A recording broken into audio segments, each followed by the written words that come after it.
Hello and welcome to the Genuine Learning blog. My name is Melissa Galasso and I'm excited to be here today to talk about a new proposed standard related to our SARS standard. So as part of this overall process, obviously there has been lots going on in the area of a review.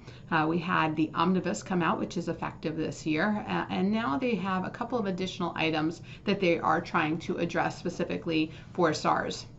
The first one is the concept of materiality in a review of the financial statements, the concept of an adverse conclusion, and addressing some issues for special purpose frameworks. So lots in here, so let's dive on in.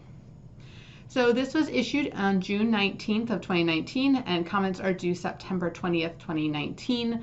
And as I said, the concept here is really there's two elements. We, as much as possible, want to make sure our language is consistent between the SASes and the SARS, right? So to the extent that we are using one body of knowledge for performing under the AICPA, to the extent that they can, they're trying to.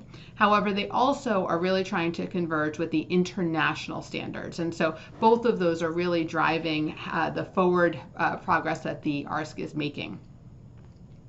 So ARC Section 60 adds terms like financial reporting framework, designated accounting setter, general purpose framework, general purpose financial statements, special purpose framework, and special purpose financial statements consistent with the SASes. So again, as part of this overall process, ARC section, which are just the general principles, are going to have some new language. In addition, it also updates the definition of financial statements to be consistent with the audit standards, so kind of bringing things together. You'll also notice some movement between standards. Sometimes things were defined later in SARS and they got also moved up to the definition. So some things might have just moved around in terms of location. For ARC Section 70, which is our prep engagements, here we're really looking at the concept about withdrawal. So in this scenario, they're going to, again, be very similar to ARC Section 80 when we are having a withdrawal for a compilation agreement or compilation engagement. This is very similar. It's going to propose requiring the accountant to inform management of its reasons for withdrawing from the engagement because the accountant's unable to include the no assurances provided, or management fails to provide additional or corrected information. So those are going to be some additional requirements in terms of our withdrawal information. ARC Section 80 adds guidance on and this is for our compilation engagements, for when we're using a contractual basis of accounting as a special purpose framework. Now, where we're going to see most of the items addressed in the standard is ARC Section 90, which is the review of financial statements. Some pretty significant changes here. So the most of these are converging with the AICPA, which also have been revised recently. So first off, they do give us a definition of limited assurance. They did take a lot of what was changing in AICPAs. However, they have some language that we chose not to include. So they talk about a meaningful level of assurance, and the AICPA's ARSC was not quite on board with that. So there are differences in this definition with AICPAs, but it is more closely aligning. So we would want to make sure that we understood in a US version. So it's the level of assurance obtained at which the risk the accountant expresses an inappropriate conclusion is greater than it is in an audit engagement, but it is an acceptably low level in the circumstances of the engagement as a basis for expressing a conclusion, right? So we don't express an opinion in a review, we express a conclusion. So we're going to accept additional risk, however, it's acceptable because of the intent. In terms of the application guidance, they do talk about sufficient appropriate evidence. Having just talked about audit evidence on the audit side, I thought this was pretty interesting because they do talk about what is sufficient appropriate. Again, we're giving a conclusion here. So they do talk about it being cumulative in nature and primarily obtained during the course of the review. However, they do tell us that the nature, time, and extent is limited compared to an audit. So we think review, we typically think inquiry and analytics. However, we do have to have sufficient evidence as part of this. So when we think about review evidence, as we said earlier, this is what's underlying the financial statements. We do analytics and inquiries. The definition here, though, is sufficiency is a measure of quantity, which is what the AICPA's Auditing Standards Board is moving away from. They're talking about persuasiveness, but again, there are differences between performing a review, which is only expressing limited assurance, versus an audit, which is expressing a higher level of assurance, reasonable assurance. And then appropriateness is a measure of the quality, relevance, and reliability. So obviously the AICPA committees do talk to one another, and so they're able to leverage that. They do have staff liaisons that are able to talk to one another, and you can see that in some of these standards.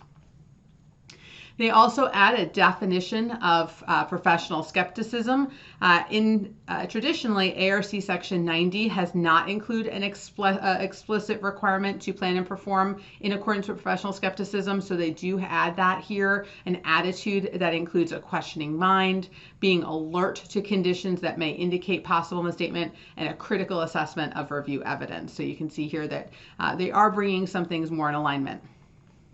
One area that's getting a lot of attention from this standard is materiality. Technically, extant ARC Section 90 does not include an explicit requirement to determine materiality. In fact, if you look at some of the third-party providers, they do not provide a calculation form for materiality. And as such, we find many firms actually use the audit calculation of materiality here. And so that has always been one of those areas that was very interesting, because we say that the conclusion is there's no need for material modification, but we didn't actually require the calculation of materiality. And so when we're thinking about that limited assurance concept here, and are we aware of any material modifications that should be made, how do you do that without actually calculating materiality? And so they are proposing an explicit requirement to determine materiality for the financial statements as a whole and apply that when performing procedures. So that would be a material difference from what we do today. No pun intended. They also do add some additional inquiries as part of this process. So inquire of management who have responsibility for financial and accounting matters about material commitments, contractual obligations and contingencies, and material non-monetary transactions. So again, just some additional items as part of those overall inquiries.